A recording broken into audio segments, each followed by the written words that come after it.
Whether or when to use physical discipline on children is our focus this time. Part of the difficulty of the conversation is that the blanket terms we use cover everything from a swat on the palm of the hand to almost ritualized beatings using objects like belts and sticks. Another difficult aspect of the topic is that defenders don't necessarily condone physical discipline that crosses the line into abuse, but they worry about the law reaching past the front door of the family home into private decisions around raising children. We'll try to break all of this down for you on this edition of Inside Story. Joining me are Michael Walker, the Executive Director of Partnership for a Safe Cleveland, Asadah Kirkland, the author of Beating Black Kids, and Murray Strauss, founder of the Family Research Lab at the University of New Hampshire. He's also the author of Beating the Devil Out of Them, Corporal Punishment in American Families. Before we begin, let's take a look at some numbers that might surprise you. In 2012, the University of Chicago's General Social Survey asked people if sometimes a child needs a, quote, good hard spanking. 77% of men said yes, 65% of women said yes. That's a drop of more than 20% since the survey began in 1986. The survey also shows 82% of African Americans agreed that spanking is okay. The survey combines whites and Hispanics together, revealing 71% of that demographic doesn't have a problem with spanking either. So, Professor Strauss, are Americans very different from any other people in the rich industrialized world? Are we bigger hitters of our children than the British, the French, the Germans? Well, in most of these countries, people also think spanking is sometimes necessary, but the United States has a higher percentage. This exact same question hasn't been asked in other countries, but in my survey, I did a survey of 32 nations using a somewhat different question, and I found that the U.S. was near the top ranking. Other countries, particularly in Scandinavia, Sweden, Norway, Denmark, and also Netherlands, Belgium, are much lower, about 30%. So there's a huge difference between the U.S. My most recent survey, done just a couple of years ago, also asked about specific acts, such as occurred in the case of Peterson, hitting a child with a stick, belt, hairbrush, things like that. We asked this of university students in several universities, asked them what happened when they were age 10, about their relationships with their parents. 47% of U.S. university students in our sample said that when they were 10 years old, they were hit with an object. Asadah Kirkland, excuse me, is part of the problem the mushiness of the language?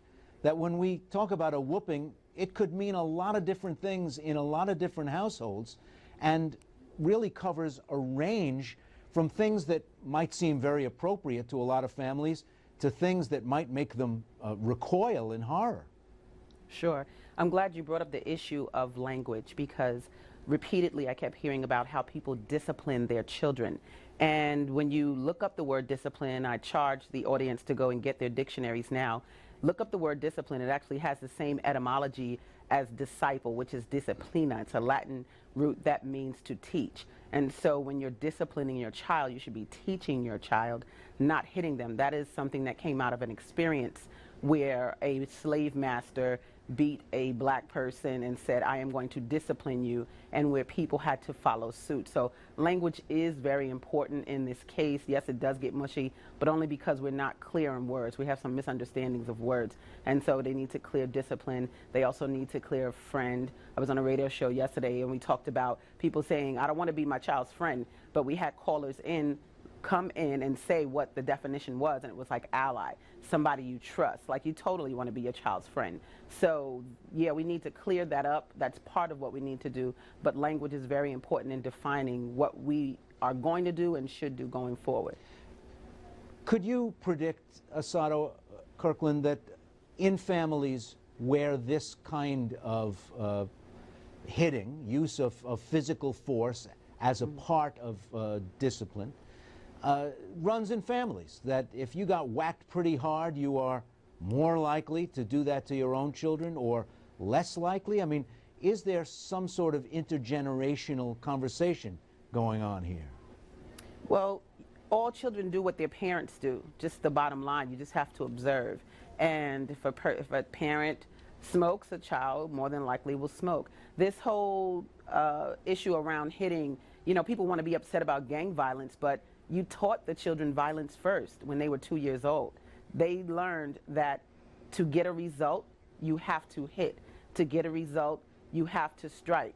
And so they grow up, and that's what they do to get the results they need. They use violence. But the adults want to be upset, but you taught the children the violence when they were young, and it's the tools they have. I feel like, you know, hitting children is such a skillless act. And I often say, raise your skills and not your hands to discipline children, because they're turning out into what we created, and we can do much better than that. We have to do better than that. Michael Walker, what do you observe about the tolerance inside neighborhoods, inside households, for physical discipline as opposed to other forms of punishment or limitation of privileges or everything else that might be in a parental arsenal? Is there less or more tolerance for picking up your hand to somebody? Well, I think there's a number of things. Number one, I was spanked and I was whipped with a switch by my grandmother, but her skill sets are from the 1940s and 50s. They couldn't take television away. We didn't even have one. I didn't have a tablet. I didn't have a cell phone. And timeout was me going out to plow the field. So things have changed. I think one of the things that we can talk about, there's truly a difference in words. There are people who discipline, and then there are people who punish. I think the punish becomes the abuse.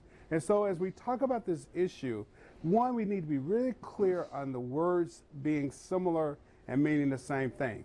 I'm from Alabama. I was born in Alabama. 3 states that use corporal punishment are Texas, Mississippi, and Alabama. And in the Peterson situation, he was raised in a community where it was appropriate in their mind to discipline, in their mind, a child by using a switch. I will say to you, what I am in a field of trying to create nonviolence. Clearly we know that as time changes, we learn new things. And I think the most important thing is, let's don't demonize people. Let's try to give them the tools. I think, as stated earlier, a lot of this is about frustration, and when a person's trying to figure out, also it has some historical basis of what happened in terms of a lot of families as they brought up their kids. As we've reported, a majority of Americans still find physically disciplining children to be acceptable and sometimes necessary. Push beyond that initial yes-no question, and there's a lot of variation in the response.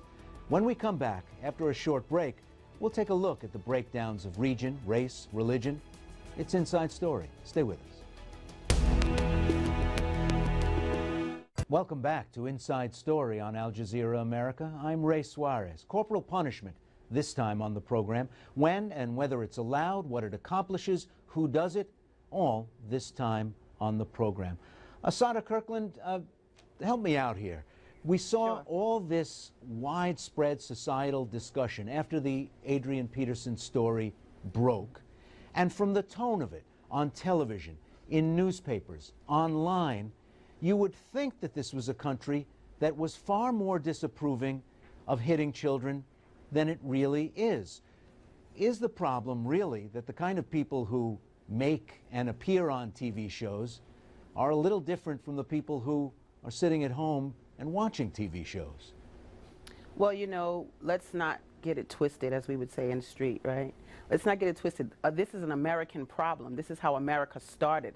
It started with whipping people. Even the dialogue, I'm going to give you a whooping. You just change a vowel and you're going to have, I'm going to give you a whipping. This is an American crisis. And some people may feign that they are not in support of it, but I mean, it's just generations away that their family members did believe in it. So we just have to look at the fiber of American society and what it feels about violence. I mean, spanking, those are the seeds of war. I got that from a conference I went to, but yeah, war comes from people who can't handle communication, they can't handle making decisions together and just having a conversation, so they use violence. And so this starts it off, spanking. And there's really not a big difference in America between those populations, but I just feel like what I love about all of this is that it puts the dirty laundry on the table, and now we can start cleaning some things up and really talking it through, sifting through it, and getting a better result. Because as a nation, we need to improve this. It's not just the black community. It's highly the black community because we think it's normal in our culture, but it's an American problem overall to see that it's something that should be done. Professor Strauss, is that right? When you hear Asadah Kirkland suggest that this is a very old American story, is she right? Oh, yes, I thoroughly agree with that. In Massachusetts, there was a law for a couple of hundred years on the books established in the 1600s that if a child was willfully disobedient and disrespected of parents, he should be executed. Now, no child was ever executed, but that law stood for centuries. It indicates the mentality, the violent tone that has been mentioned. But I have a different aspect of the discrepancy you pointed out between the overwhelming approval of spanking and the negative reaction to what Adrian Peterson did. It's that the negative reaction is not because he spanked, not because he hit, but because he injured the child. Everyone is opposed to that. Had he just hit the child, I don't think we'd have this outburst. And he probably wouldn't even gotten in trouble with the law. Court after court in almost every state has ruled against Child Protective Services when they brought cases involving excessive corporal punishment if the child isn't injured. This was true in New Hampshire, Maine, and Massachusetts, the states where those laws have come to my attention, but Minnesota too. It's every state. Americans are not against spanking, either legally or in their hearts. They're against injuring children. So, Michael Walker, how about that? That the problem with Adrian Peterson was not that he hit his child, but that there's a line and he crossed it.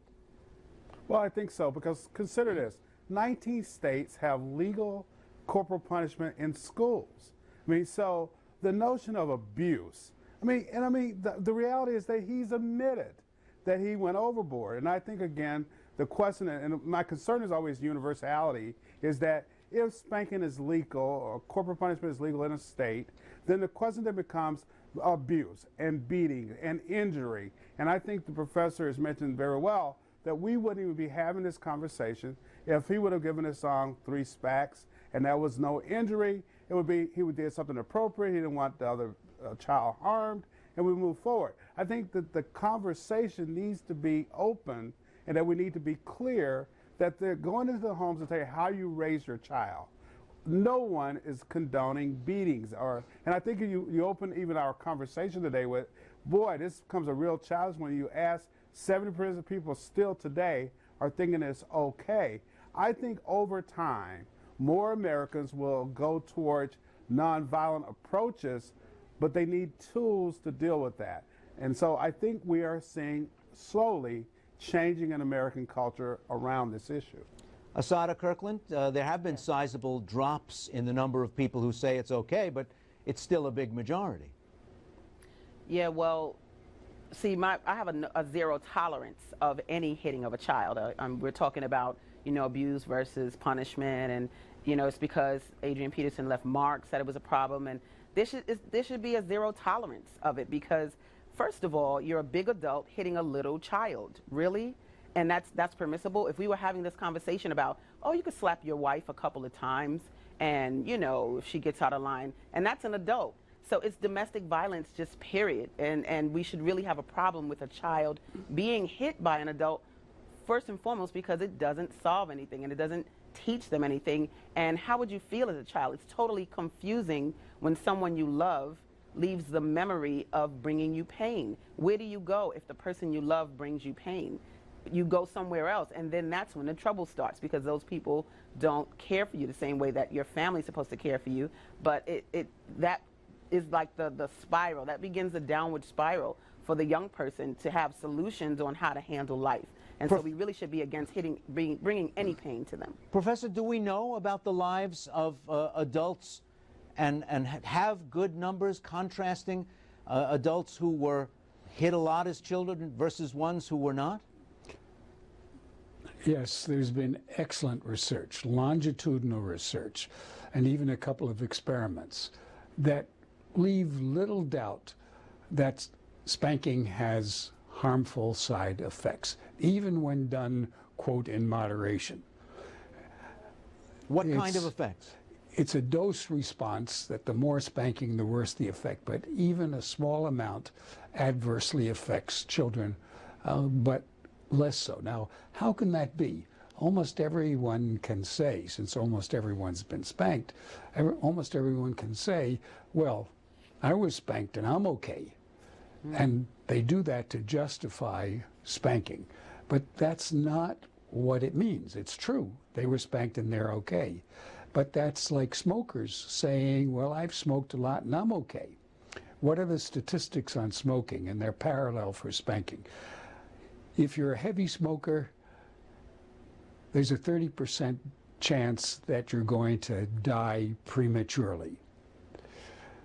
That's pretty horrible. But that same statistic means that 70% of heavy smokers can say, what's all this nonsense? I'm a heavy smoker and here I am fine.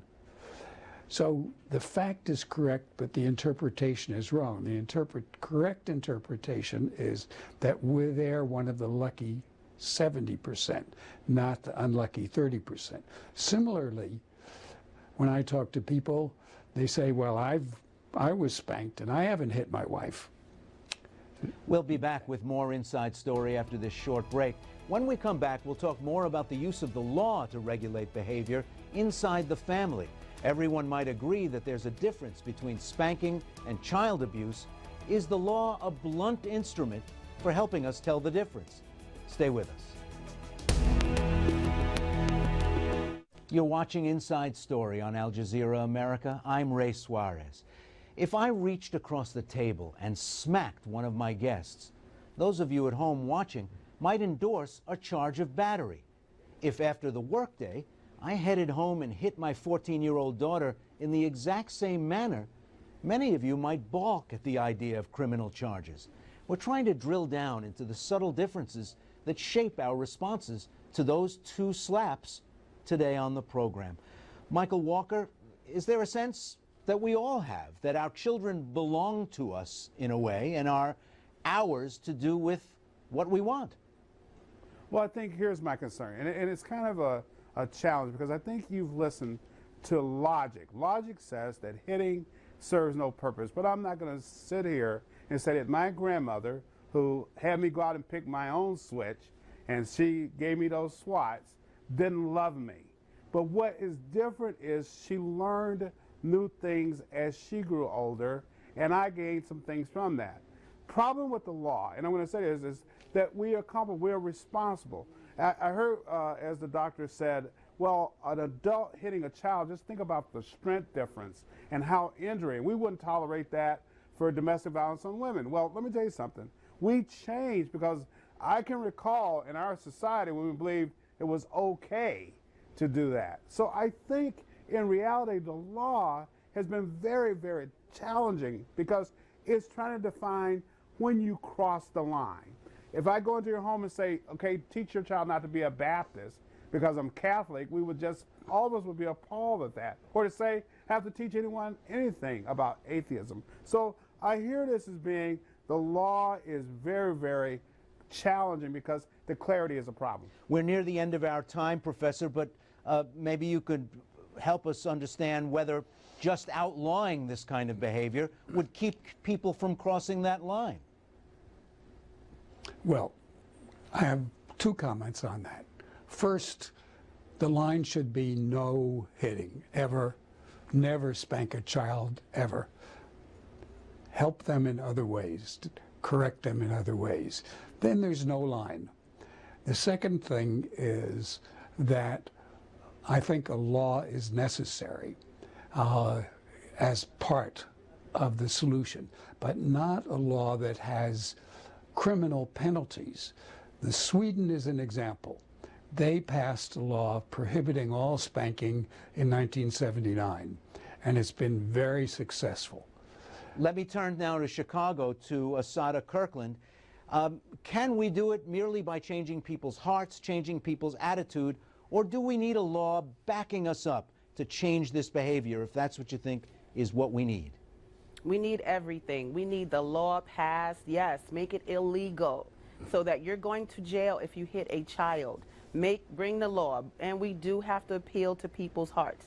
I do it every day in the street. Just this morning, approaching people on the train, on the bus, and just saying to them, hey, there's another way, intervening when I see a mom yelling at a child. So we have to do all of it to handle the problem. There's no ifs, ands, or buts about it. We didn't turn out fine. Fine is mediocre. It's not excellent. We need to handle that. Fine, my acronym for that is failing indefinitely, never emerging. Our country needs to emerge, and we have to change our behavior. Earlier you hinted that you thought we were already on the road. Are we getting better? Oh, I'm sorry, we're out of time. We'll have to continue this conversation down the road. Thanks for joining us on Inside Story. In Washington, I'm Ray Suarez.